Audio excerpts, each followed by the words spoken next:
Hi அஸ்ஸலாமு அலைக்கும். இன்றைக்கி நான் நண்டு கிரேவி எப்படி செய்கிறது அப்படிங்கிறத சொல்கிறேன். நான் அதுக்கு 1 கிலோ அளவு நண்டு எடுத்திருக்கேன்.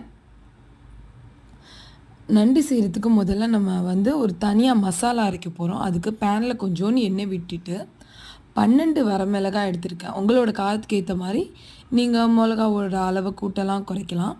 அப்புறம் 1 table spoon jeera, 1 table spoon சோம்பு, 1 டேபிள் ஸ்பூன் பெப்பர், அப்புறம் கொஞ்சோண்டு திருவின தேங்காய், 1 டேபிள் ஸ்பூன் பொட்டுக்கடலை. இதெல்லாம் நல்லா வறுத்து எடுத்து தனியாக ஒரு மிக்ஸி ஜாரில் போட்டு அது ஒரு ஃபைன் பேஸ்ட்டாக அரைச்சி வச்சுக்கோங்க. அதே பேனில் இப்போ ஒரு தேவையான அளவு எண்ணெய் விட்டுக்கோங்க. அந்த எண்ணெயில் ஸ்பைசஸ்லாம் சேர்த்துட்டு, அதாவது நான் சேர்த்துருக்கிறது 3 ஏலக்காய், 3 கிராம்பு, ஒரு 2 துண்டு பட்டை, பிரியாணி இலை இதெல்லாம் சேர்த்துருக்கேன். அப்புறம் ஒரு பச்சை மிளகாய் சேர்த்துக்கோங்க. அப்புறம் 2 பல்லாரி, அதோடு சேர்த்து கருவேப்பிலையுமே நான் சேர்த்துருக்கேன். உப்பு சேர்த்து நல்லா கோல்டன் கலர் ஆகிற வரையும் அதை நல்லா வதக்கிக்கோங்க. கோல்டன் கலர் ஆன பிறகு நம்ம ஒரு 1 டேபிள் ஸ்பூன் அளவு இஞ்சி பூண்டு விழுது சேர்த்து அதோட பச்சை வாசனை போகிற வரையும் நல்லா வதக்கிக்கோங்க. வதக்கிட்டு 3 தக்காளி, கொத்தமல்லி, புதினா இதெல்லாம் சேர்த்து ஓரளவு நல்லா வதங்கின பிறகு நம்ம இப்போ நண்டை ஆட் பண்ணலாம். நண்டை ஆட் பண்ணும்போது ஏற்கனவே போட்டு உப்பு பத்தலைன்னா திரும்ப போட்டுக்கோங்க.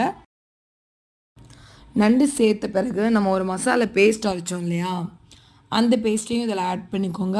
ஆட் பண்ணிவிட்டு 2 கிளறிட்டு அந்த மிக்ஸி ஜாரை கழுவி தண்ணி ஊற்றிக்கோங்க. அதோட ஒரு 1/4 கப் அளவு தேங்காய் பால் இருக்கா அதையும் சேர்த்துக்கோங்க.